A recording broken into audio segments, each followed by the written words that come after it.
Good morning, class 11th. Welcome back. Today we will solve another question of diminishing method. So students, the question is Lakshmi Limited purchased machinery for rupees 40,000 on 1st October 2009. Depreciation is provided at the rate 10% per annum on diminishing balance method. तो सबसे पहले हम इतना portion अपने question का solve करते हैं।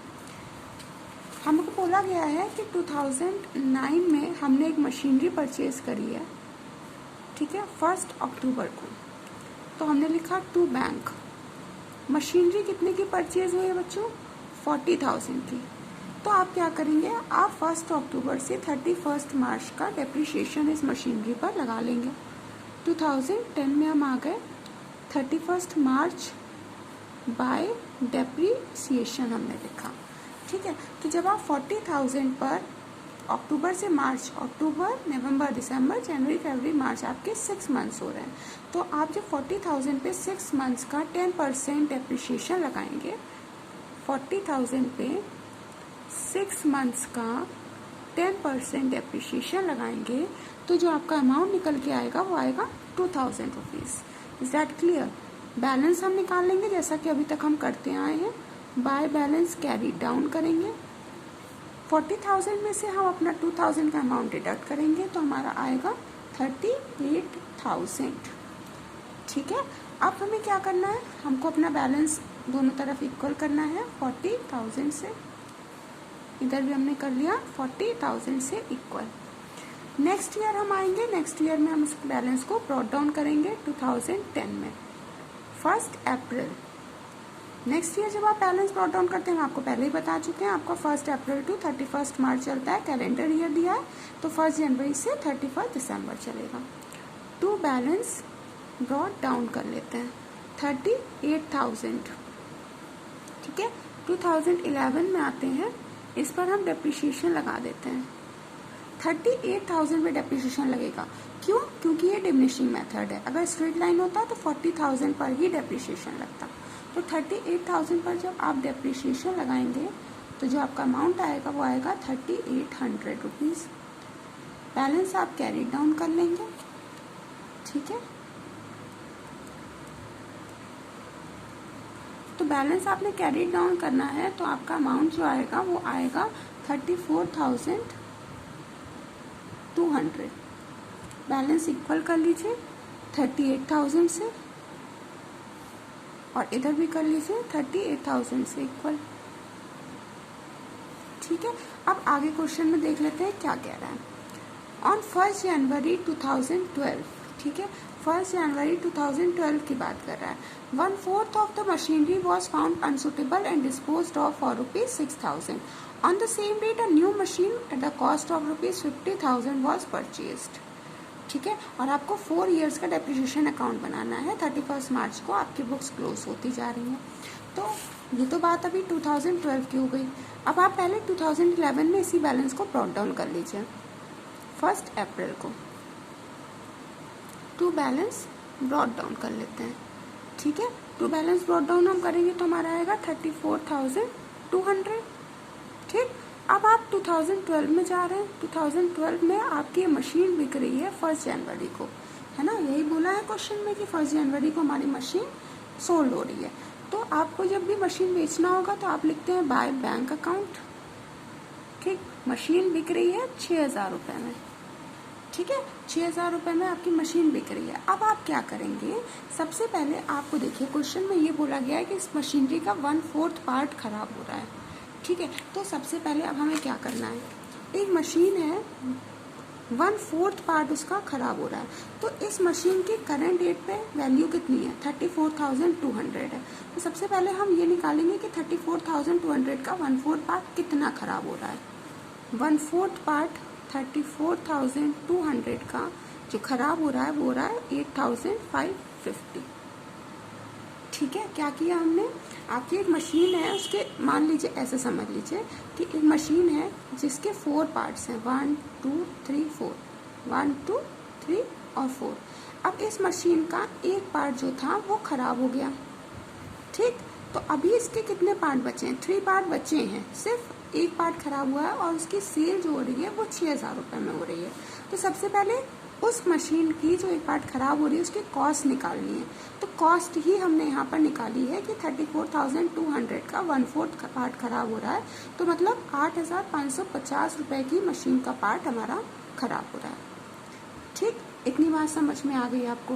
अच्छा, अब आप क्या करेंगे, आपकी ये जो मशीन है ये आपकी 1 जनवरी तक तो यूज हुई है ना, ये पूरी मशीन आपकी 1 जनवरी तक यूज हुई है, तो ये पार्ट भी आपका 1 जनवरी तक यूज हुआ होगा, 1 अप्रैल से 1 जनवरी तक। तो अब आप क्या करेंगे, 1 अप्रैल से 1 जनवरी तक इस पर डेप्रिसिएशन लगाएंगे, क्योंकि 1 जनवरी तक तो ये मशीन का इतना पार्ट यूज हुआ ना, तो आपको डेप्रिसिएशन तो लगाना पड़ेगा। अगर ये 1 अप्रैल को ही खराब हो जाती तो हमें डेप्रिसिएशन लगाने की जरूरत नहीं होती, लेकिन ये कुछ टाइम के लिए यूज हुई है इसलिए हम इस पर डेप्रिसिएशन लगाएंगे। डेप्रिसिएशन हम 1 अप्रैल से 1 जनवरी तक गिन लेते हैं। अप्रैल, मई, जून, जुलाई, अगस्त, सितंबर, अक्टूबर, नवंबर, दिसंबर, 1 जनवरी है तो सिर्फ दिसंबर तक लेंगे, तो ये हो गए हमारे 9 मंथ्स। ठीक, अब आपको क्या करना है, आपको 8,550 पर 9 मंथ्स का डेप्रिसिएशन लगाना है 10% के अकॉर्डिंग। ठीक है, तो आपका जो अमाउंट इस पर निकल करके आएगा वो आएगा 641। मेरी बात आपको अच्छे समझ में आ गई होगी, मैं फिर से रिपीट कर रही हूँ। एक मशीन थी, ऐसे मान लीजिए वो उस मशीन के टोटल 4 पार्ट्स थे, तो क्वेश्चन में कह रहा है कि उसका 1/4 पार्ट खराब हो गया, मतलब इन 4 पार्ट में से इसका 1 पार्ट खराब हो गया। तो उस मशीन की करंट डेट में जो वैल्यू थी वो थी 34,200 की, तो हमने उसका 1/4 पार्ट निकाल लिया। 1/4 पार्ट निकाला तो हमारे पास जो अमाउंट आया वो आया 8,550 रुपीज़।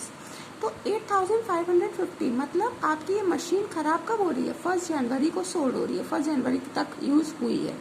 तो हमने क्या करा, 1 अप्रैल से 1 जनवरी तक इस पर डेप्रिसिएशन चार्ज किया, तो 9 मंथ्स आए।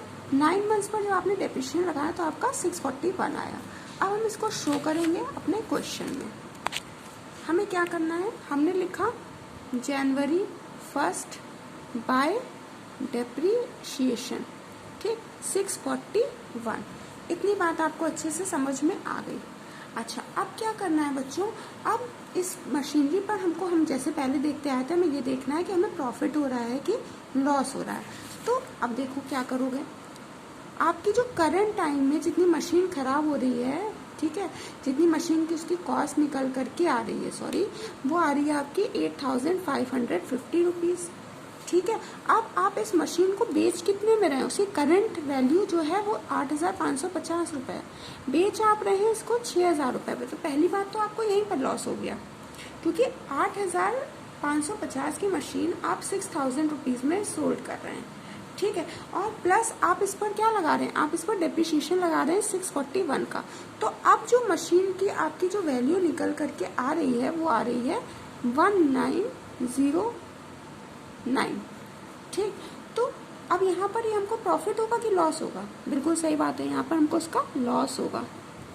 क्यों होगा, 8,550 की जो मशीन थी उस पर आपको उसको सेल करना है 6,000 रुपये में, प्लस आप उस पर डेप्रिसिएशन लगा रहे हैं जो कि एक एक्सपेंस होता है, तो आपकी उस मशीन पर कितने का लॉस हो रहा है, 1,909 रुपीज़ का लॉस हो रहा है।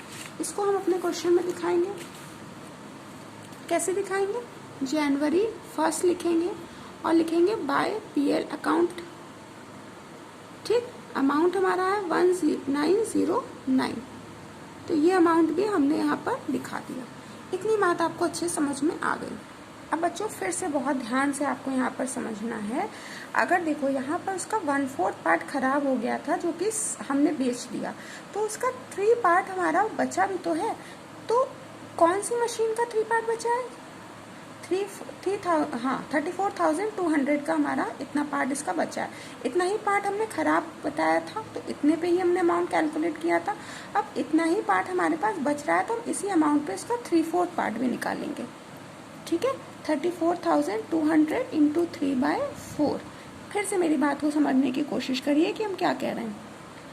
हमने ये कहा कि आपकी मशीन थी, उस मशीन का 1 पार्ट खराब हो रहा है तो आपका उसका 3 पार्ट बच भी तो रहा है।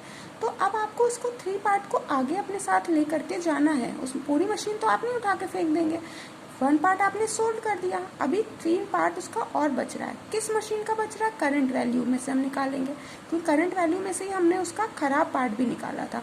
तो करंट वैल्यू कितनी है? 34,200 रुपीज़। तो 34,200 पर हम उसका 3/4 भी कर लेते हैं।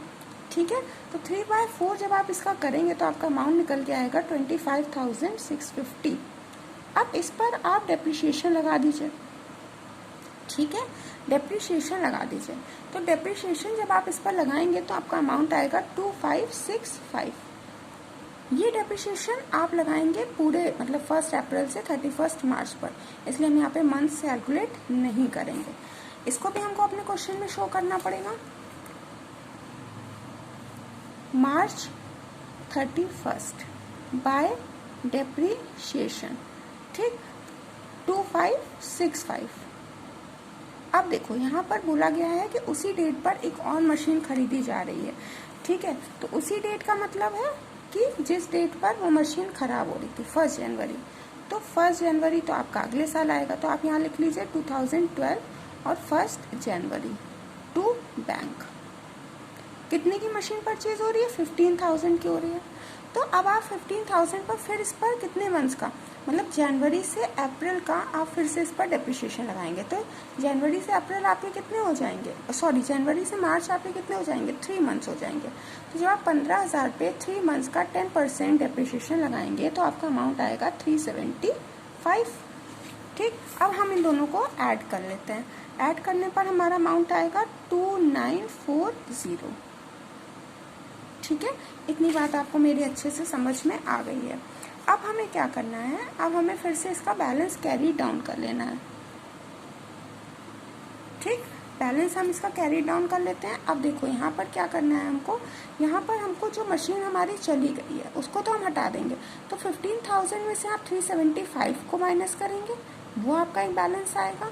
और एक हमने क्या काम करा है, जितनी मशीन हमारी बच रही है मतलब इतनी, इसका आप इस अमाउंट से मतलब जो आपकी मशीन बच रही है और उसका डेप्रिसिएशन ये जो आया है ये आप दोनों माइनस करेंगे तो आपका बैलेंस कैरी डाउन मिलेगा। ठीक, तो करके देखिएगा इसको, और आपका जो बैलेंस टोटल निकल करके आएगा वो आएगा 37,710। आप इक्वल कर लीजिए इसको 49,200 से। ठीक है, इधर भी कर लीजिए 49,200 से। इतनी बात समझ में आई आपको? हमने क्या करा है, जो करंट ईयर की मशीन है उसका डेप्रिसिएशन हमने उससे माइनस करा है, और जितनी मशीन का पार्ट बचा था उसका डेप्रिसिएशन हमने इससे माइनस करा है। ठीक, तो आपका बैलेंस कैरी डाउन निकलेगा। अब आप क्या करेंगे, अब आप इसको नेक्स्ट ईयर में ब्रॉट डाउन फिर करेंगे 2012 में 1 अप्रैल को 37,710 रुपीज़। अब क्या करना है, 2013 में हम इस पर डेप्रिसिएशन लगाएंगे। जितनी भी मशीन आप ब्रॉट डाउन करेंगे उस पर आप डेप्रिसिएशन लगाएंगे, तो आपका आएगा 3771। ठीक, अब हमें क्या करना है, मार्च 31 बाय बैलेंस कैरी डाउन कर लेते हैं। ठीक, जब आप बाय बैलेंस कैरी डाउन करेंगे तो आपका अमाउंट आएगा 33,939।